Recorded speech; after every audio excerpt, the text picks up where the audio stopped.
Hello students, NS तथा JM classes में आपका स्वागत है। हमारा जो 10वां चैप्टर चल रहा है उस चैप्टर के अंदर कुछ भैया बहनाओं को एक दो टॉपिक के अंदर क्या है प्रॉब्लम है, उस प्रॉब्लम को क्या करते हैं सोल्व करते हैं। तो आपके पास में जो इसके अंदर फर्स्ट पॉइंट है वो आपके पास में प्रत्यावर्ती धारा का औसत मान। तो प्रत्यावर्ती धारा का औसत मान किसे कहते हैं और इसको किससे प्रदर्शित कर रहे हैं, आई एवरेज से प्रदर्शित कर रहे हैं। किससे प्रदर्शित कर रहे हैं, आई एवरेज से प्रदर्शित कर रहे हैं। तो आपके पास में प्रत्यावर्ती धारा का औसत मान कहते किसे हैं उसको ध्यान से सुनना भाई। कि आपके पास में प्रत्यावर्ती धारा के एक संपूर्ण चक्कर के अंदर जो प्रत्यावर्ती धारा होती है वो क्या होती है, ज्यावक्रीय रूप में चलती है। किसमें चलती है, ज्यावक्रीय रूप में चलती है। तब आपके पास में प्रत्यावर्ती धारा के एक संपूर्ण चक्कर के अंदर प्रत्यावर्ती धारा या वोल्टा के तात्क्षणिक मान, प्रत्यावर्ती धारा या वोल्टा के तात्क्षणिक मान का जो माध्य मान होता है उस माध्य मान को ही क्या कहते हैं, प्रत्यावर्ती धारा का औसत मान कहते हैं। उसका जो औसत निकलता है उस औसत को ही क्या कहते हैं, प्रत्यावर्ती धारा का औसत मान कहते हैं। जैसे आपके पास में 5 संख्याएं दे रखी हैं, 1 2 3 4 5, और आपको बोल दिया जाए इसका क्या निकालिए, औसत निकालिए। तो आप इसका औसत कैसे निकालेंगे, 1 + 2 + 3 + 4 + 5 बटे संख्याओं कितनी है, 1 2 3 4 5। तो इसी प्रकार से आपके पास में एक संपूर्ण चक्कर के अंदर आपके पास में प्रत्यावर्ती धारा या प्रत्यावर्ती वोल्टा के तात्क्षणिक मान का जो माध्य मान है उस माध्य मान को ही क्या कहते हैं, प्रत्यावर्ती धारा का औसत मान कहते हैं। और जिसका आपके पास में क्या समीकरण है, वो समीकरण आपके पास में आई एवरेज बराबर क्या हो जाएगा, आपके पास में समाकलन 0 से t और आई और dt बटे कितना होगा, समाकलन 0 से t और क्या होगा, dt होगा। क्या होगा, dt। तो आपके पास में यहां समाकलन 0 से t क्या प्रदर्शित कर रहा है, एक संपूर्ण चक्कर को क्या कर रहा है, प्रदर्शित कर रहा है। आई क्या है, आपके पास में तात्क्षणिक धारा है और आपके पास समाकलन 0 से t dt इसका क्या निकाल रहा है, माध्य मान निकाल रहा है। क्या निकाल रहा है, माध्य मान। तो आपके पास आई एवरेज बराबर क्या हो गया, समाकलन 0 से t आई dt और क्या हो गया, समाकलन जी बटे समाकलन 0 से t और dt हो गया। अब उससे आगे आपके पास में इसके अंदर 3 टॉपिक बनते हैं। पहला टॉपिक आपके पास में कि संपूर्ण चक्कर के अंदर प्रत्यावर्ती धारा का औसत मान, और सेकंड आपके पास में कि आधे धनात्मक भाग के लिए प्रत्यावर्ती धारा का औसत मान, और उससे अगला है कि आधे ऋणात्मक भाग के लिए प्रत्यावर्ती धारा का औसत मान। तो पहला पॉइंट करते हैं इसके अंदर, संपूर्ण चक्कर में प्रत्यावर्ती धारा का औसत मान, औसत मान। तो आपके पास में संपूर्ण चक्कर के अंदर प्रत्यावर्ती धारा का क्या औसत मान होगा, इसको दे दो आप समीकरण नंबर 1। अब आपके पास में जो प्रत्यावर्ती धारा है वो क्या होती है, 2 चक्रों में पूर्ण होती है। इसका आधा चक्कर 2 भागों में पूर्ण होती है। इसका आधा भाग क्या होता है, धनात्मक होता है और आधा भाग क्या होता है, ऋणात्मक होता है। इस साइड मान लिया आपके पास में क्या है, समय t है और इस साइड क्या है आपके पास में धारा I है। तो यहां पे ध्यान देना भाई कि आपके पास में इसका जो संपूर्ण चक्कर है वो कितने आवर्त काल में पूरा होता है, 0 से t आवर्त काल में क्या होता है, पूरा होता है। तो आपके पास में यहां संपूर्ण चक्कर के लिए क्या निकालना है आपको, प्रत्यावर्ती धारा का मान, औसत मान क्या करना है आपको निकालना है। तो ध्यान देना भाई कि आपके पास में प्रत्यावर्ती धारा का जो तात्क्षणिक समीकरण होता है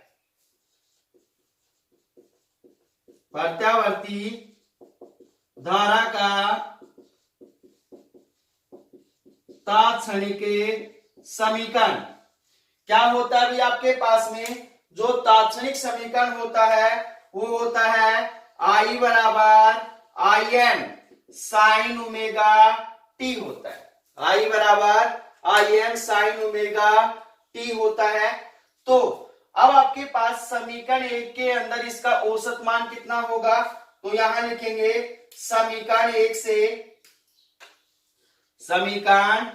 से क्या मान हो जाएगा भाई आपके पास में? आई एवरेज बराबर समाकलन 0 से t, और क्या होगा? आई का मान कितना है? आई m sine omega T dt बटे कितना हो गया आपके पास? समाकलन 0 से t और dt हो गया। तो इसके अंदर अब ध्यान देना कि आपके पास में पहले नीचे वाली संख्या को क्या करते हैं? सोल्व करते हैं। तो क्या होगा आपके पास में? यहां होगा समाकलन 0 से t और dt, इसका मान निकाल लेते हैं। तो आपके पास में समाकलन dx का समाकलन कितना होता है? x होता है। तो dt का कितना होगा? t होगा। तो t हो गया, और इसकी लिमिट कितनी दे रखी है? 0 से t दे रखी है। इसके अंदर लिमिट डालेंगे तो क्या होगा? t माइनस में 0 बराबर कितना हो गया? t। तो नीचे वाले मान का जो मान आया है वो कितना आ गया आपके पास में? कैपिटल T आ गया। और ऊपर वाले मान के अंदर जो Im है वो क्या है? नियतांक मान है। उसको क्या करेंगे? बाहर निकालेंगे। तो आपके पास क्या होगा? यहाँ पे आई एवरेज बराबर हो जाएगा आपके पास में Im समाकलन 0 से t, और क्या हो जाएगा? साइन ओमेगा टी और dt बटे कितना हो गया? t हो गया। बटे कितना हो गया? t हो गया। तो आपके पास में आई एवरेज बराबर कितना हो जाएगा? Im बटे t समाकलन 0 से t, और कितना होगा? साइन ओमेगा टी और dt। तो अब आपके पास में जो साइन है, साइन का जो समाकलन है वो क्या होता है? माइनस होता है। तो आपके पास माइनस कोस होता है। तो माइनस कोस होगा, तो यहां पे मैं लिख रहा हूं कि आपके पास चूंकि समाकलन साइन एक्स dx बराबर माइनस में कोस एक्स होता है, परंतु आपके पास यहाँ पे जो ओमेगा टी है वो टी नहीं है। तो सबसे पहले साइन का करेंगे। तो आपके पास क्या होगा? आई एवरेज बराबर कितना होगा आपके पास? आई एम बटे कितना हो गया? टी हो गया। आई एम बटे टी हो गया। और आपके पास यहाँ पे कितना हो जाएगा? साइन का माइनस कोस ओमेगा टी, पर ओमेगा टी टी नहीं है। इसका साइड में ले जाकर क्या करेंगे? अवकलन करेंगे। तो यहाँ पे करेंगे तो आपके पास डी बटे D T omega T. Omega क्या है? नियतांक मान है। ओमेगा क्या हो गया? डी टी बटे डी टी बराबर डी टी बटे डी टी का मान कितना होता है? 1। क्या मान बच गया? ओमेगा। तो यहाँ पे ध्यान देना कि आपके पास में संख्या का क्या हो रहा है? समाकलन हो रहा है। तो जो ओमेगा आया है वो भाग में जाएगा या गुणा में जाएगा? भाग में जाएगा। तो आपके पास यहाँ पे क्या होगा? बटे ओमेगा, और इसकी लिमिट कितनी है? 0 से t है। 0 से t। अब माइनस ओमेगा को क्या कर दो? बाहर निकाल दो। तो आपके पास में आई एवरेज बराबर कितना हो जाएगा? माइनस आई एम बटे टी ओमेगा। यहाँ पे क्या मान बच गया आपके पास में? कोस ओमेगा टी, और इसकी लिमिट कितनी? 0 से t। अब इसके अंदर क्या डालेंगे?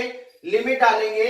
तो आपके पास में आई एवरेज बराबर हो जाएगा माइनस आई एम बटे टी ओमेगा। पहले ऊपर वाली डालेंगे तो क्या होगा? कोस omega T minus cos omega 0। कोस ओमेगा 0। तो आपके पास यहां पे ओमेगा को 0 से मल्टीप्लाई करेंगे तो क्या मान आएगा? 0 आएगा। और आपके पास में चूंकि कोस 0 बराबर कितना होता है? 1 होता है। तो ये मान उठाकर यहां डालेंगे तो आपके पास क्या मान होगा? आई एवरेज बराबर हो जाएगा माइनस आई एम बटे कितना होगा टी ओमेगा होगा, और आपके पास क्या होगा कोस ओमेगा टी, और कितना हो गया माइनस 1 हो गया, क्योंकि कोस 0 का मान कितना हो गया 1। अब हम जानते हैं कि आपके पास ओमेगा बराबर कितना होता है, ओमेगा बराबर जो मान होता है वो क्या होता है आपके पास में, ओमेगा बराबर होता है 2 पाई अपॉन में टी। तो ओमेगा का मान यहां डालेंगे तो आपके पास क्या मान होगा, आई एवरेज बराबर हो जाएगा आपके पास में माइनस आई एम बटे 2 ओमेगा, और कितना हो जाएगा कोस ओमेगा का मान कितना है 2 पाई अपॉन में टी इंटू कितना हो गया टी माइनस 1। टी से टी क्या हो गया कैंसिल हो गया, क्या मान बच गया आपके पास में, जो मान बचा है वो है आपके पास आई एवरेज बराबर हो गया माइनस आई एम बटे 2 ओमेगा, और यहां हो गया कोस 2 पाई माइनस 1। अब आपके पास में जो कोस 2 पाई है, कोस 2 पाई का मान कितना होता है 1 होता है, कोस 2 पाई बराबर हो गया 1, कितना हो गया 1। तो आपके पास ये मान उठाकर यहां डालेंगे तो आई एवरेज बराबर कितना होगा माइनस आई एम बटे 2 ओमेगा, और यहां हो जाएगा 1 माइनस 1, कितना हो गया 0। 0 को इस संख्या से मल्टीप्लाई करेंगे तो आपके पास में आई एवरेज बराबर कितना मान हो जाएगा, आई एवरेज बराबर हो जाएगा 0, कितना हो गया 0। तो ये किसके लिए था आपके पास में, एक संपूर्ण चक्कर के लिए प्रत्यावर्ती धारा का औसत मान था। तो और औसत मान कितना आया है 0 आया है, कितना आया है 0। उससे आगे आपके पास में आधे धनात्मक भाग के लिए प्रत्यावर्ती धारा का औसत मान निकालेंगे, फिर उससे आगे आधे ऋणात्मक भाग के लिए प्रत्यावर्ती धारा का क्या निकालेंगे औसत मान निकालेंगे। तो अच्छे से समझना भाई इसको,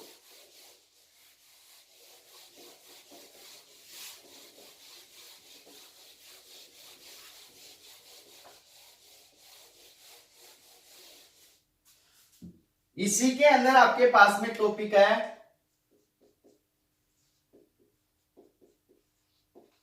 धनात्मक भाग के लिए प्रत्यावर्ती धारा का औसत मान,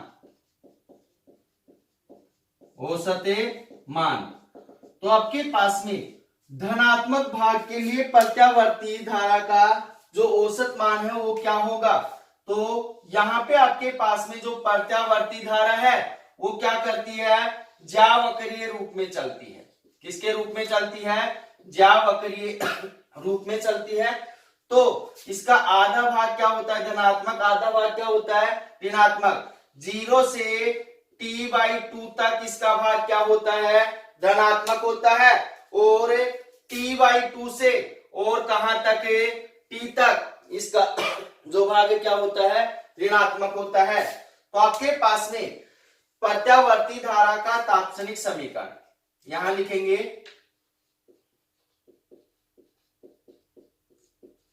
प्रत्यावर्ती धारा का तात्क्षणिक समीकरण क्या होता है भाई आपके पास में, आई बराबर I m sine omega t, I बराबर I m sine omega t. अब आपके पास में प्रत्यावर्ती धारा का जो औसत मान होता है वो कितना होता है, आई एवरेज बराबर क्या होता है समाकलन 0 से t, और कितना हो जाएगा यहाँ पे आई और dt बटे समाकलन 0 से t, और क्या होगा dt होगा। पर यहाँ पे ध्यान देना कि आपके पास में लिमिट क्या है 0 से t/2 ही है, क्योंकि आधे धनात्मक भाग के लिए निकाल रहे हैं, संपूर्ण चक्कर के लिए नहीं निकाल रहे हैं। तो यहाँ क्या होगा t/2, और यहाँ भी क्या होगा t/2। तो अब इसको i का मान डालेंगे और क्या कर देंगे सोल्व कर देंगे। तो मान किसके लिए आएगा आपके पास में, आधे धनात्मक भाग के लिए प्रत्यावर्ती धारा का औसत मान होगा। अब इसी प्रकार आपके पास किसका निकालेंगे, आधे ऋणात्मक भाग के लिए प्रत्यावर्ती धारा का औसत मान। अब आधे ऋणात्मक भाग के लिए प्रत्यावर्ती धारा का जो औसत मान है उसकी लिमिट कितनी है आपके पास में, t/2 से t है। t/2 से क्या है, t। तो लिमिट परिवर्तित होगा और कुछ भी मान परिवर्तित नहीं होगा। लिमिट डालना आपको आना चाहिए। लिमिट अगर आपको डालनी आती है तो आप इसको आसानी से क्या कर सकते हैं, सोल्व कर सकते हैं, क्योंकि इसके अंदर आई बराबर क्या डालेंगे, Im sin ओमेगा t डालेंगे। तो करते हैं इसको सोल्व, आगे देखते हैं। तो आपके पास में क्या होगा, आई एवरेज बराबर क्या हो जाएगा आपके पास, समाकलन 0 से t/2। आई का मान कितना है, Im sin ओमेगा t और क्या हो गया, dt हो गया, बटे आपके पास समाकलन 0 से t/2 और क्या हो गया, dt। ऊपर वाली संख्या में Im क्या है, नियतांक मान है, क्या होगा, बाहर आ जाएगा। नीचे वाली संख्या dt का समाकलन करेंगे, क्या होगा, t होगा। तो यहां सोल्व कर रहा हूं, समाकलन 0 से t/2, dt बराबर हो गया इसका समाकलन t, और इसकी जो लिमिट दे रखी है, कितने दे रखी है, 0 से t/2, तो इसका मान कितना होगा, t/2 हो गया। तो यहाँ t/2 डालेंगे तो 2 क्या होगा, ऊपर चला जाएगा। तो आपके पास में आई एवरेज बराबर क्या मान होगा आपके पास में, यहाँ होगा Im 2 Im बटे कितना हो जाएगा, t, समाकलन 0 से t और कितना हो जाएगा, साइन ओमेगा t और dt, साइन ओमेगा t और dt। तो यहां पे ध्यान रखना भाई कि आपके पास में जो मान है, अब साइन का क्या होगा आपके पास में, माइनस कोस होगा, पर ओमेगा टी नहीं है। तो क्या करेंगे आपके पास में, ओमेगा टी का दोबारा से क्या करेंगे, साइड में ले जाकर अवकलन करेंगे, तो क्या बाहर आएगा, ओमेगा बाहर आएगा। तो आपके पास में आई एवरेज बराबर कितना हो जाएगा, यहाँ पे 2Im बटे कितना हो गया, t, और आपके पास साइन का कितना होगा, माइनस कोस ओमेगा टी बटे ओमेगा, लिमिट कहां से कहां तक है, t से t/2 है, t से t/2 है। तो अब आपके पास यहां ओमेगा को क्या कर लेंगे, बाहर निकाल लेंगे, माइनस को भी क्या कर लेंगे, बाहर निकाल लेंगे। तो आपके पास में यहां t/2 क्या डालेंगे, लिमिट डालेंगे, तो आई एवरेज बराबर हो जाएगा -2Im बटे कितना हो गया, t हो गया, और आपके पास t ओमेगा, यहाँ पे मान क्या बच गया, कोस ओमेगा t, और इसकी लिमिट 0 से t/2 तक है। अब पहले ऊपर वाली फिर नीचे वाली, तो आपके पास आई एवरेज बराबर क्या हो जाएगा, -2, और कितना होगा आपके पास में यहाँ Im बटे t ओमेगा। अब लिमिट डालेंगे, कितना होगा, कोस ओमेगा इंटू t/2, और क्या होगा, माइनस कोस 0। तो कोस 0 का मान कितना होता है, 1 होता है। तो माइनस आई एवरेज बराबर होगा -2Im बटे कितना होगा, t ओमेगा, और क्या मान हो गया आपके पास में, यहां हो गया कोस। अब आपके पास ओमेगा का मान भी डाल सकते हो आप, यहाँ पे ओमेगा बराबर कितना होता है, 2π/t होता है। तो 2π/t इंटू क्या हो जाएगा आपके पास में, यहाँ होगा t/2 -1, क्योंकि कोस 0 का मान कितना होगा, -1 होगा। t से t क्या हो गया, कैंसिल, 2 से 2 क्या हो गया, कैंसिल हो गया। तो आपके पास में जो मान आएगा वो आपके पास कितना आएगा, वो मान होगा आपके पास में, क्योंकि आपके पास यहाँ पे जो मान आया है वो कितना आया है, Im, और यहाँ ओमेगा बराबर आगे और सोल्व कर सकते हैं इसको। तो आपके पास आई एवरेज बराबर कितना मान हो गया, -2Im बटे कितना हो गया, t ओमेगा हो गया, क्या हो गया, t ओमेगा।